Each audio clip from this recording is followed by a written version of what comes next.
Hey guys, just a quick afternoon garden tour. Take a quick look around. We got the catnip growing right along. Thyme, we got some little blossoms on it. The oregano no longer looks quite as sticky as it once did. Roses are blooming. Beets and the beans are beginning to fill in. The corn is corny. You see, we got the rows between the corn. Got some wood chips down in the rows between the corn, but we'll have more on that on our Sunday video.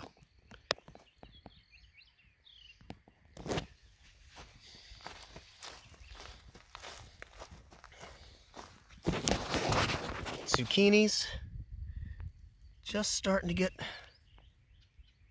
some little buds in there. I cannot believe the size of some of these plants. Same thing with the squash. Little flowers beginning to poke up on the squash.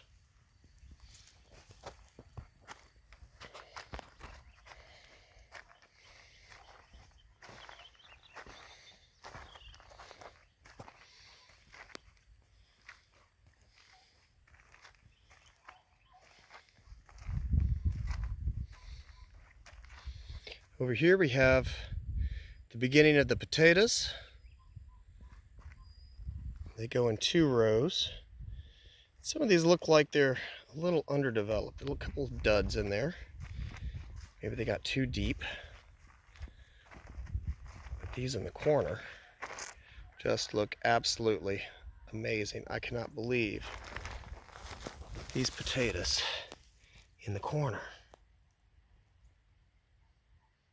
Such a short period of time. How easy it is to grow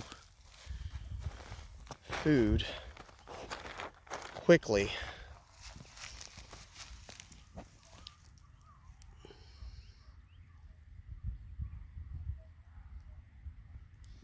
Doing so with just the resources that you can gather up. Okra. Now again, this okra was pushed early. I had covered the seeds. Once I sowed the seeds, I had covered them with plastic. I went through here and weeded the okra today. You notice I didn't take all the weeds out of the okras. I left some of these little clovers and things that aren't really going to cause a big problem. I don't really want them that close to the plant. But made sure we got as much of the little grasses out of here as we could. But these guys, as the weather gets warm, they'll catch up. I got more brown beans. They have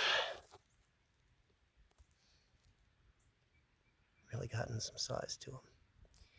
And we put some manure tea on them today, so we should really see these guys start busting out.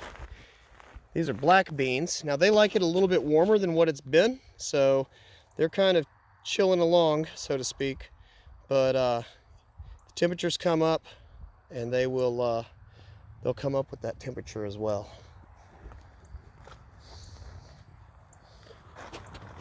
And this is our compost pile. We got it covered, keep water out. We got I took some of the collard seedlings that we had and I gave them away, and I took some of them and I put them right over here. And something was starting to eat on them over there, so I had to go through. I had missed it. We had so much going on with another project. I missed it, and so some of them got chewed up a little bit. But today I went through, smushed all the little worms, gave them a little 7 dust, put them in the ground, and these guys are going to be just fine. And right over here on this side is our sweet potato patch, and this is the reoccurring or the permaculture sweet potato patch.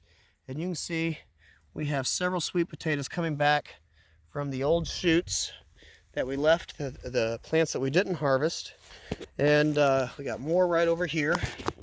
And because I had 2 little oddballs, I went ahead and said, well, what happens if we put collards and sweet potatoes in the same patch, they're not looking for all the same resources. They grow at different levels, so let's see what happens.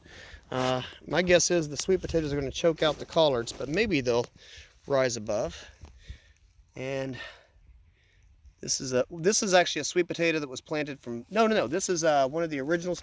Here's one of the slip sweet potatoes. Now here's a sweet potato that I'd gotten because I did get slips this year, and I had to go get chicken feed, so I picked up some sweet potato slips at the same time, and they actually just don't look as good as the sweet potatoes that are coming up naturally, if you ask me.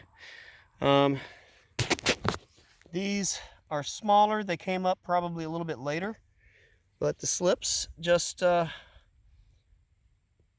I don't know, something's chewing on them. And this one's got some brown leaves.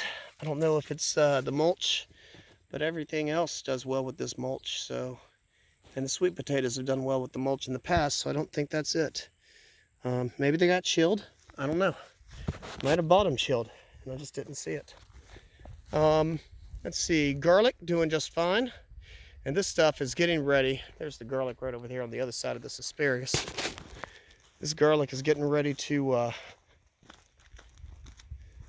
about ready to be harvested. Now, we came out here in a previous video and we clipped the tops, the flower buds, off of all of the elephant foot garlic to get bigger elephant, more feedish. I did leave a few so that we would know when they were going to be ready. I did harvest a couple that were about this size, and I might even come out here and get that one. And we cooked those up and we ate those. By the way, you can eat garlic tops like this when you want them smaller. You want them about like that. And don't eat it raw. It's got quite a powerful taste if you eat it raw. I mean, it's not entirely unpleasant, but it was pretty powerful. Yeah, there's the garlic. Tomatoes.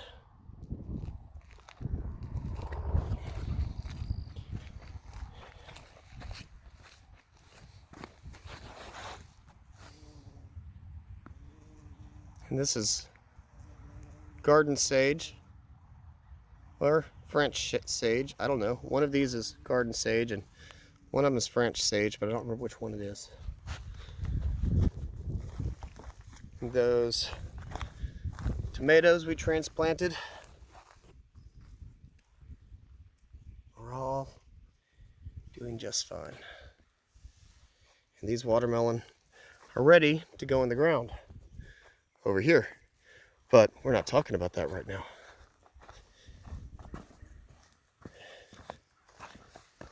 All right. I think that about covers the garden for today.